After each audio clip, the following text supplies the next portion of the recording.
ॐ नमो धर्माय महते नमः कृष्णाय वेदसे ब्राह्मणेभ्यो नमस्कृत्य धर्मान् वक्षे सनातनान् श्रीमदंससमारम्भां सनकादिकमध्यमाम् अस्मदाचार्यपर्यन्तां वन्दे गुरुपरम्पराम्। आदरणीय दर्शक भक्त सज्जन वृंद, आउनुहोस् आजको यो दिव्य पावन सत्सङ्गलाई हामी शुभारम्भ गरौँ। श्री अन्तर्यामी परमात्मा प्रभुका श्री चरणमा प्रणिपातपूर्वक आउनुहोस् प्रभुको दिव्य गुणानुवादले आफ्नो मनवाणीलाई पवित्र गरौँ। हामीले पूर्व प्रसङ्गमा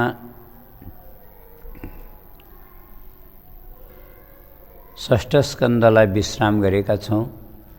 सातवाँ स्कन्धमा राजा परीक्षितले प्रश्न गरेका छन्,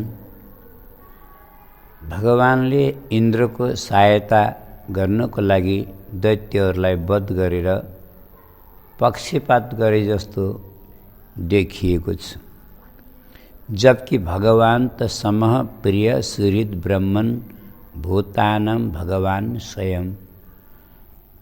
भगवानका त सबै प्राणी आफ्नै सन्तान बराबर हुन्। भगवान त समभाव सबैमा, अरू त समभावले रहनुहुन्छ। भगवान समदर्शी हुनुहुन्छ। फेरि इन्द्रको लागि दैत्यहरूको वध यो परीक्षित राजाको प्रश्न हो। तर सुखदेव स्वामी भन्नुहुन्छ, राजन, भगवानले कहिले पनि पक्षपात गर्नुहुन्न, किनकि भगवान त वास्तवमा सही कुरा हो। भगवान स्वभावैले समदर्शी हुनुहुन्छ। भगवानका चरित्र पनि अद्भुत छन्। भगवानमा वास्तवमा भन्ने भने भगवान त अजन्मा हुनुहुन्छ, निर्गुण हुनुहुन्छ, अपराकृत हुनुहुन्छ। भगवानले लीलार्थ नै गुणहरूलाई स्वीकार गरेर भगवान वाद्यवादक भन्नुहुन्छ। अनेकानेक रूप नाम ग्रहण गर्नुहुन्छ, नाम रूप आदि ग्रहण गर्नुहुन्छ। हामीले उदाहरणको रूपमा पनि अहिले प्रस्तुत गर्यौँ। जस्तै मातापिताले उद्दण्ड बालकलाई झापड हाने पनि मायामा कोही फरक हुँदैन। माया बराबर सबै सन्तानमा हुन्छ। गुरुले शिष्यलाई बराबर माया गर्छन्। अब कसैले पढ्दैन, उच्छृङ्खल गर्छ, मातेर हैन अवज्ञा गर्छ, शास्त्रको मान मर्यादाको भने अनुशासनको उल्लङ्घन गर्छ भने हामीले कल्पना गरौँ, गुरुले त्यसलाई शिष्यलाई जति माया गरे पनि झापट हान्नु पर्छ कि पर्दैन? भगवानले कसैलाई पनि बिना कारण दण्ड दिनुहुन्न। आज छोडौँ तिनी कुरा पनि, हामीले यसै विचार गरौँ। चाहे श्रीकृष्णको रूपमा भनौँ, चाहे रामजीको रूपमा, रामले रावणलाई सुध्रने मौका दिनुभयो कि भएन? हामी कल्पना गरौँ। भगवान कृष्णले कंसलाई सुध्रने मौका दिनुभयो कि भएन? यदि भगवान श्रीकृष्ण कंसलाई मार्न नै आउनुभएको थियो भने कारागारमा भगवान प्रकट हुँदाखेरि मूलमा लेखेकै छ, शङ्ख चक्र गदा पद्म लिएर भगवान प्रकट हुनुभएको छ। मध्यरात्रि छ, कंस गहिरो निदमा छ। भगवानले मार्नको लागि त के 11 वर्ष पर्खन पर्थ्यो र? गएर तत्काल पनि त मार्न सक्नुहुन्थ्यो नि त भगवानले। भगवानले त अद्भुत अद्भुत दिव्य लीलाहरू देखाउनु भयो। कस्ता कस्ता चरित्रहरू भगवानका पावन प्रसङ्गहरू आउँछन्। भक्तहरू जसमा डुबेर आनन्द लिन्छन्, जीवन समर्पण गर्दछन्। प्रभुको नाम सुनेरै भक्तको हृदय पुलकित हुन्छ। अनि यही अवस्था त कंसको पनि त भयो हुन्थ्यो। कंसलाई किन भगवानलाई देखेर पनि श्रद्धा हुँदैन? 11 वर्ष पर्खनुको के तात्पर्य हो? कारण यही हो, भगवान कसैलाई मार्न चाहनुहुन्न। मार्ने उद्देश्य नै होइन भगवानको। भगवानको त सुधार्ने। 11 वर्ष 52 दिन तक भगवानले मौका दिनुभयो कंसलाई सुध्रनको लागि, तर कंस सुध्रेन त त्यसलाई कंसलाई मारेको होइन, कंसको कंसत्वलाई मारेको। भगवान रामले रावणलाई मार्नु भएको होइन, त्यसको रावणत्वलाई त्यसको अहङ्कारलाई मार्नु भएको, त्यसको उच्छृङ्खलतालाई, त्यसको अनुशासनहीनतालाई, त्यसको अब धेरै व्याख्या नगरौँ। कंसमा के अवगुण थिए हामी आफै विचार गरौँ। भगवानले अवगुण त सबैकै, सबको, भक्तको पनि भगवानले अवगुण देख्न सक्नुहुन्न। अवगुण त कसैको पनि राम्रो लाग्दैन। त्यही भएर भगवानका चरित्रबाट हामीले यही बुझ्नुपर्छ, सिक्नुपर्छ। कथा सुनेर हामी चरित्रवान बनौँ, हामी अनुशासित बनौँ, हामी गुणवान बनौँ। हामी मनुष्य भएर जन्म पाएका छौँ भगवत कृपाले।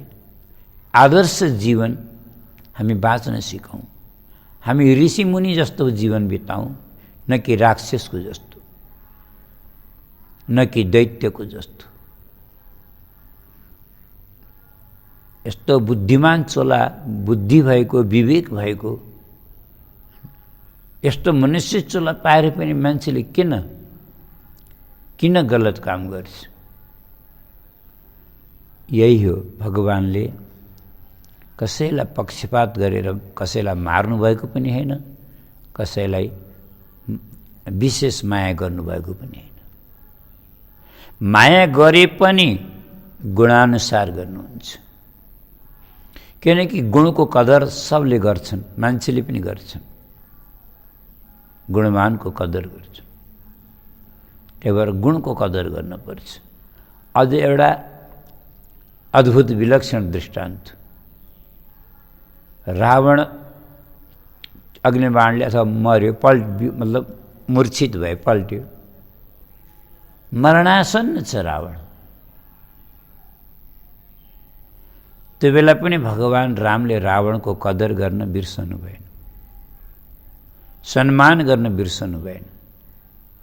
लक्ष्मणलाई भन्नु हो, भाइ आज यो संसारको सबभन्दा ठुलो ज्ञानी पुरुष यस संसारबाट अस्ताउन लाग्यो, जाऊ अन्तिम उपदेश लिएर आऊ। जो ज्ञान रावणमा छ तोर कसैमा छैन। तर लक्ष्मणजीलाई रावणले ज्ञान दिएन, त रामजी गएर रावणका चरणमा बस्नुभएको छ। हात जोडेर शिष्य जस्तै प्रणिपातपूर्वक उसलाई प्रणाम गरेर उसँग ज्ञान लिनुभएको छ। अब यहाँ कल्पना गरौँ, के रामजीमा त्यो ज्ञान थिएन जो रावणले दियो? मान्छेमा ज्ञान कहाँबाट आउँछ? त्यो भगवानको कृपा नै त हो नि। फेरि रामलाई ज्ञान लिनुको के जरुरत थियो? रामले रावणसँग ज्ञान लिनुभएको होइन, रामले रावणका ज्ञानको सम्मान गर्नुभएको, अरू एउटा आदर्श प्रस्तुत गर्नुभएको, हामीहरूलाई शिक्षा दिनुभएको, भगवानले हामीलाई त्यो संस्कार दिनुभएको। अगर कोही ज्ञानी छ भने राक्षस भए पनि त्यसका ज्ञानको कदर गर्नुपर्छ, त्यसका गुणको कदर गर्नुपर्छ, न कि त्यसका अवगुणको। यही कुरा हो। यस प्रसङ्गमा एउटा दृष्टान्त दिनुभयो सुखदेव स्वामीले, युधिष्ठिर राजाको र देवर्षि नारदको। जब शिशुपालको भगवान श्रीकृष्णले वध गर्नुभयो, त्यतिखेर एउटा आश्चर्य भयो। के आश्चर्य भयो त भन्दा शिशुपालको शरीरबाट एउटा दिव्य तेज निस्क्यो। उसको शरीरबाट निस्केको त्यो दिव्य तेज हेर्दा हेर्दै भगवान श्रीकृष्णकै चरणमा गएर लीन भयो। माथिबाट पुष्पको वर्षा भयो, जय जयकार भयो। तब युधिष्ठिरलाई देखेर आश्चर्य लाग्यो। यसले त जन्मेदेखिबाट लिएर मर्ने बेलासम्म श्रीकृष्णको खाली निन्दा गर्यो र पनि यसको प्राण भगवानका चरणमा लिनुभयो। बडा आश्चर्य लाग्दो कुरा। एउटा बेन नामको राजा थियो, जो हामीले चतुर्थ स्कन्धमा कथा सुनेर आयौँ। ऋषिमुनिहरूले त्यसलाई नरकमा गिराइदिए। तर शिशुपालले त जन्मेदेखि, जबकि बेन पनि अधर्मी हो, पापी हो, तर उसले धर्म गर्नको लागि मान्छेलाई रोको। तर जति द्वेष शिशुपालले श्रीकृष्णसँग गर्यो त्यति द्वेष त बेनले भगवानसँग प्रत्यक्ष गरेन। खालि आफ्नो राज्यमा जनतालाई धर्म गर्न दिएन, तर पनि नरक गयो।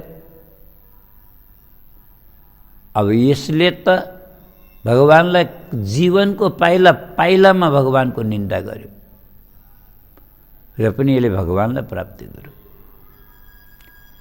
त नारदजी भन्नुहुन्छ, राजन सुन, यसमा एउटा कारण छ। पहिला कुरो त शिशुपाल कोही साधारण मनुष्य होइन। यो साक्षात भगवान श्रीहरिको पार्षद। कथा पूर्व आइसकेका छ। जब सनकादि ऋषि वैकुण्ठ जानुभएको थियो, त सनकादि ऋषिलाई बालक सम्झेर जय विजयले भगवानको पासमा दर्शन गर्न जान दिएनन्। हैन, वेदको छडीले बाटो रोके।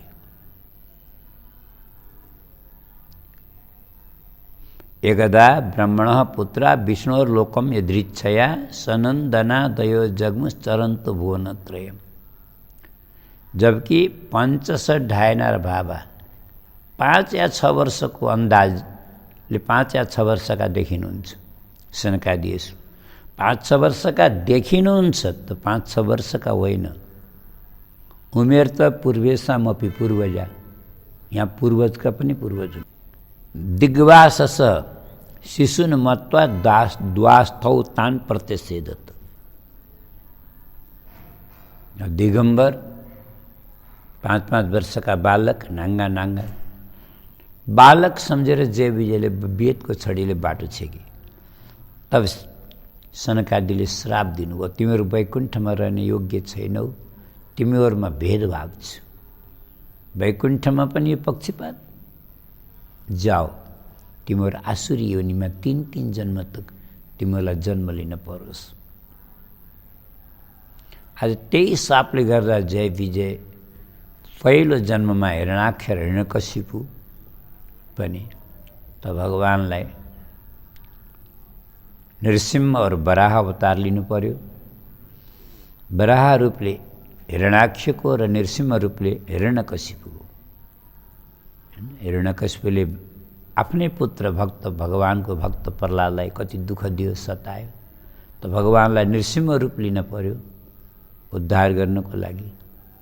दोस्रो जन्ममा रावण कुम्भकर्ण बने, त प्रभु राम रूपले उद्धार गर्नुभयो। र तेस्रो जन्ममा तिनै जय विजय यहाँ शिशुपाल और दन्तवक्त्र बनेर आए। त्यही भएर पनि यिनीहरूले त दिव्य धामको प्राप्ति गर्ने अब यिनको पालो आइसकेको छ, योग्य छन्। अब एउटा कारण त यो हो स्वाभाविक हो। अब दोस्रो कारण, अब यो हामीले भन्छौँ नि मान और सम्मान, स्तुति सत्कार तिरस्कार, यी साँच्चै भन्ने भने शरीरका धर्म हो। यो आत्मासँग यसको कोही सम्बन्ध छैन। जब हाम्रो आत्मासँग यसको सम्बन्ध छैन, शारीरिक धर्म हुन्, शरीरसित सम्बन्धित धर्म हो भने अब हामीले कल्पना गरौँ परमात्मासँग यिनको के सरोकार। परमात्मा त यो भौतिक व्यवहारको जगतबाट धेरै माथि हुनुहुन्छ।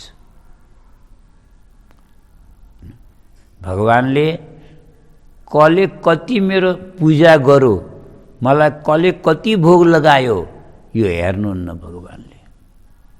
भगवानको नजरमा यसको कोही महत्त्व छैन।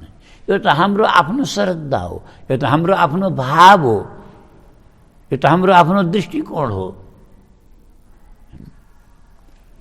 भगवानमा त कुनै पनि प्रकारले, कुनै पनि भावले, कुनै पनि रूपले सम्बन्ध जोड्नुपर्छ। यो कुरा हामीले 6औं स्कन्धको सुरुमा पनि भन्यौँ, पूर्व प्रसङ्गमा पनि धेरै बार आइसक्यो। येन प्रकारेण मन कृष्ण निवेशय। अब हेर राजन, गोप्य कामात, गोपीहरूले काम। अब काम भन्नाले यहाँ काम वासना भनेर नसम्झौँ है। काम शब्द प्राय वासनामा प्रयोग हुन्छ तथा लौकिक इच्छाहरूमा प्रयोग हुन्छ। तर भागवतमा हामीले मनमानी अर्थ लगाउन गलत हो।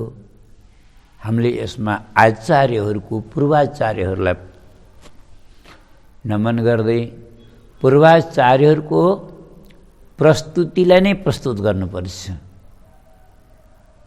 आचार्यहरूले के अर्थ गर्नुभएको छ, हामीले मनमानी अर्थ गर्ने भने भागवतको पनि अवज्ञा हुन्छ र हामीलाई अपराध पनि लाग्छ। त्यही भएर बिना गुरु कृपा भागवत पढ्न पनि हामीलाई अधिकार हुँदैन। त्यही भएर भागवतमा जहाँ पनि काम आयो शब्द भने त्यहाँ लौकिक काम वासना नसम्झेर प्रेम भन्ने सम्झनुपर्छ।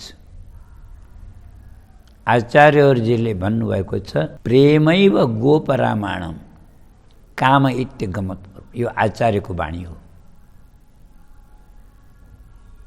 अब प्रेम और काममा के फरक छ, यो अगाडि 10औं स्कन्धमा फेरि निवेदन गरौँला यसलाई अलि विस्तृत रूपले। यहाँ यति मात्रै बुझौँ, स्वसुख सुखित्वम काम। आफ्नो सुखको लागि, स्वार्थको लागि हामीले अर्कासँग प्रेम गर्छौँ भने त्यसलाई प्रेम नभनेर काम भन्नुपर्छ, बुझ्नुपर्छ।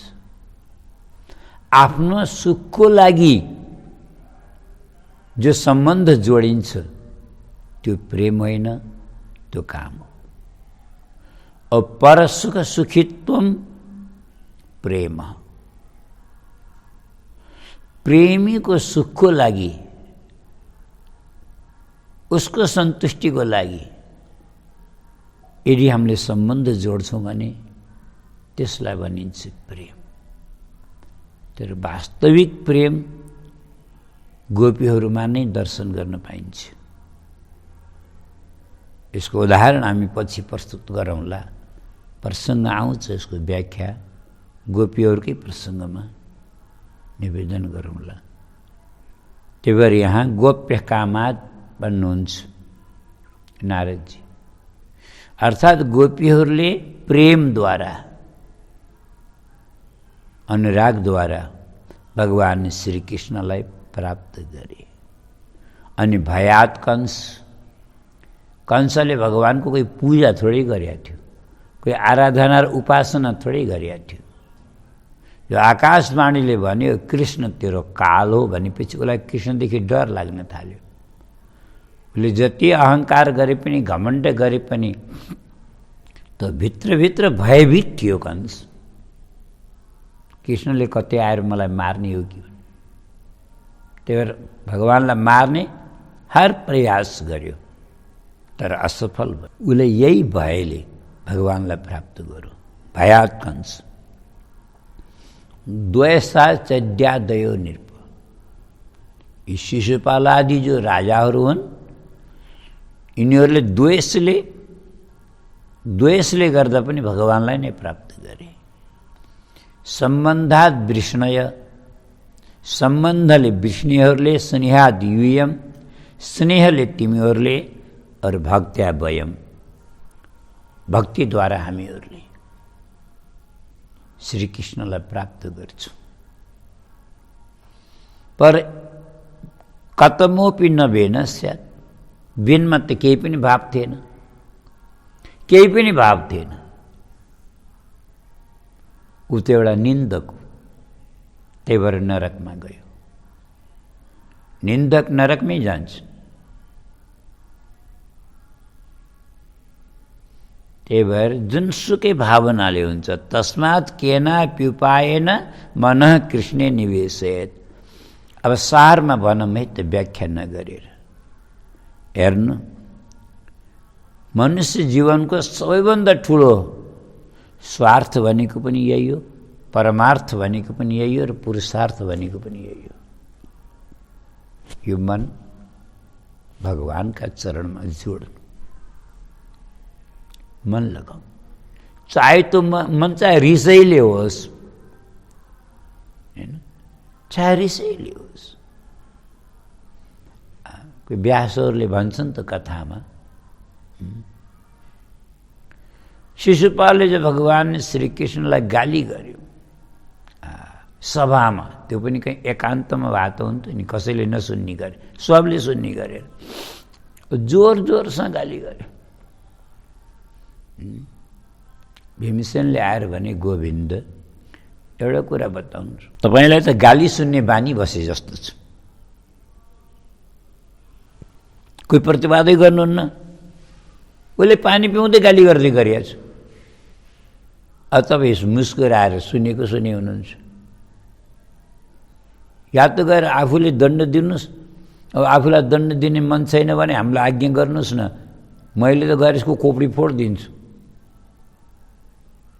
यो पनि कहीँ कुरा हो त। फेरि दोहोरै गाली भए त चलो, दोहोरै चले चल्न दियो भन्नुहुन्छ। यतातिर तपाईँ चुप लागेर बस्नुपर्छ, मुस्कुराई मुस्कुराई, त ऊ त ऊ गाली बक्या बकै छ। यो कहाँको नियम हो? भगवानले भन्नु, दादा सुन्नुहोस् न, बडा आनन्द आएको छ कि शिशुपालको गाली। साँच्चै भनौँ, शिशुपालले जो गाली दिएको छ नि, प्योर गाली, शुद्ध विशुद्ध गाली छ, कोही मिलावट छैन, कोही मिक्स छैन, शुद्ध गाली, प्योर गाली छ। मलाई त दुःख तब लाग्छ, मान्छेले पूजामा पनि मिलावट गर्छ, देखावटी गर्छ, कपट राख्छ, स्वार्थले गर्छ। त्यो पूजा भन्दा त यसको गाली कता कता राम्रो छ, किनकि ऊ दिलले गरिहाल्छ। गाली पनि दिएको छ नि त मलाई, उसले दिलले दिएको छ। तर भगवान के भन्नुहुन्छ, मलाई नाटक मतलब कपट मन पर्दैन। मनमा अर्कै, मुखमा अर्कै, कर्म अर्कै, वचन अर्कै। भगवान भन्नुहुन्छ यो देखावटी मलाई मन पर्दैन। अस्तो युधिष्ठिरले प्रश्न गर्छन् देवर्षि नारदजीले, यो पुरै स्कन्धमा नारदजीको र युधिष्ठिरको संवाद छ। युधिष्ठिरले प्रश्न गरे, भगवान हजुरले भन्नुभयो प्रह्लादलाई हिरण्यकशिपुले सतायो, द्वेष गर्यो, जसको कारणले गर्दा भगवानलाई नृसिंह रूप लिएर त्यसको उद्धार गर्नु पर्यो भक्त प्रह्लादको रक्षाको लागि। मलाई बडा आश्चर्य लाग्यो, आफ्नै पिताले आफ्नो सन्तानलाई द्वेष गर्नु भनेको त नसौधो कुरा हो। संसारमा त्यस्तो कहीँ पनि हुँदैन। कुन माता पिता होला जो आफ्नो सन्तानलाई माया नगर्ला? त हिरण्यकशिपुले किन त्यस्तो गर्यो? तब नारदजी भन्नुहुन्छ, सुन्नु राजन, म यसको विस्तारले सुनाउँछु। जब वराह अवतारले हिरण्याक्षको वध गर्नुभयो, तब हिरण्याक्षकी पत्नी रुषा भानु र माता दिति विलाप गर्न लाग्यो, करुण क्रन्दन गर्न लाग्यो। हिरण्यकशिपुले गएर सम्झायो, तपाईँहरू नरुनुहोस्, मेरो भाइको लागि, मेरो भाइ त वीर थियो। त्यो विष्णुले लडाइँमा जितेर मारेको होइन, त्यसले छल गर्यो, त्यो छलिया हो। वीर पुरुषको लागि चिन्ता गर्नु शोभा दिँदैन। अब चिन्ता गरेर पनि के हुन्छ? हिरण्यकशिपुले लामो कथा सुनाएको छ, एउटा कुशीनर देशको राजाको कथा सुनाएको छ। रणभूमिमा उसको देहान्त भयो, प्राणान्त भयो। उसको परिवारहरू लासलाई लिएर घेरेर बसेका छन्, सद्गत गर्न दिँदैनन्, रोएका छन्, विलाप गरेका छन्, लास उठाउन दिँदैनन्। तब केही उपाय नलाएर स्वयं यमराज एउटा बटुक ब्रह्मचारीको रूपमा यमराजी स्वयं धर्मराज प्रकट हुनुहुन्छ र तिनीहरूलाई कथा सुनाउनुहुन्छ। यी ठुला ठुला ज्ञानी पुरुषहरूभन्दा त बरु म बालक ठिक छु। केलाई भन्दा मेरो कोही छैन, म अनाथ हुँ। मेरा मातापिता को हुन् मलाई थाहा छैन। मेरो आफ्नो न घर छ, न गाँस छ, न बास छ, न आवास छ। तर पनि खै म रोएको छैन, म आनन्दित छु। अहो अमीसां वयसाधिकानां विपश्यतां लोकविधिं विमोह यत्र गतस्तत्र गतं मनुष्य स्वयं सधर्म अपि स्वचन्त्य पार्थम। अझ हामी सबै मरण धर्म हो कि होइन? हामी सबै मरेर जाने हो नि। आफू मर्ने अहिले हो कि भोलि होइन, अथवा पर्सि, थाहा त छैन नि कसैलाई पनि। तर पनि आफ्नो अगाडि कोही मर्यो भने यसरी रुन्छन् कि आफू त अझ मरिनै मान्छन्, मर्ने नै होइन भन्ने ठान्छन्। चाहिँ मर्ने सबै नै मर्ने हो, भोलि हामी पनि मर्ने हो त यति किन रुनु? दुःख लाग्नु, थोडा अफसोस हुनु, वियोगको अनुभूति हुनु त अलग कुरा हो, तर लासैलाई उठाउनु नदिनु। यो उमेरमा ठुला भएर, ज्ञानी भएर, यी विद्वान भएर, शिक्षित भएर के लाभ? पथेच्युतं तिष्ठति दिष्टरक्षितं गृहे स्थितं तद्विहतं विनश्यति। वाह! आफ्नो भाग्यमा छ भने बाटामा जङ्गलमा हराएको कुरा पनि एक हप्तापछि खोज्न जाँदा जहाँको त्यहीँ भेटिन्छ। अरू भाग्य नभएको कुरा तिजोरीमा, आलमारीमा, बाक्सामा लुकाएर राखेको, जमिनभित्र गाडेको पनि हराउँछ यदि भाग्य छैन भने। गृहे स्थितं तद्विहतं विनश्यति अरे। त्यस्तै मनुष्य पनि हेर्नुहोस्, काल आएको छ भने ब्रह्माजीले पनि बचाउन सक्नुहुन्न, ओ काल आएको छैन भने यमराजजीले पनि लान सक्नुहुन्न। हामीले कथामा धेरै पटक भनिसक्यौँ नि, जो विधि ना लिख दई छठे रात के अंक राई घटे न तिल बढे रौरे जीवन सन। यमराजले सबै ज्ञानका कुरा गरेर बल्ल ती सबलाई ज्ञान भयो। तर बच्चाले यति ठुलो कुरा भन्यो, ज्ञानका कुरा गर्यो, त लास उठाउन दिए। त्यस्तै झैँ अब यो शरीर त नश्वर हो, मरण धर्म हो, मर्न त पर्छ। मलाई रिस उठ्नुको अर्थ त ठिक हो, तर विष्णुले छल गरेर मेरो भाइको वध गर्यो, यसको पो बदला लिने हो। तर उसले आफ्ना अनुयायीहरूलाई, दूतहरूलाई भन्नु आदेश गर्यो, तावद यात भुवम यूयम विप्रक्षत्र समेधिताम सुदयध्वम तपोयज्ञ स्वाध्याय व्रतदानी। जाओ जाओ, तिमीहरू पृथ्वीमा जाओ, और जहाँ जहाँ ब्राह्मणहरू छन्, गाईहरू छन्, साधुहरू छन्, और धर्मात्माहरू छन्, तिनीहरूलाई सताउन थालो। तिनीहरूलाई पीडा दिन थाल्यो। किनकि धर्म जोगाउने बचाउने नै यिनीहरूले हो। यिनी रहेनन् भने त धर्म त्यसै नाश हुन्छ, धर्म नाश भएपछि विष्णु त्यसै नाश हुन्छ विष्णुको भनेर यी दैत्यहरूले गएर पृथ्वीमा सबलाई सताउन लाए, बहुत दुःख दिन लाए। बलि भक्तवत्सल भगवानको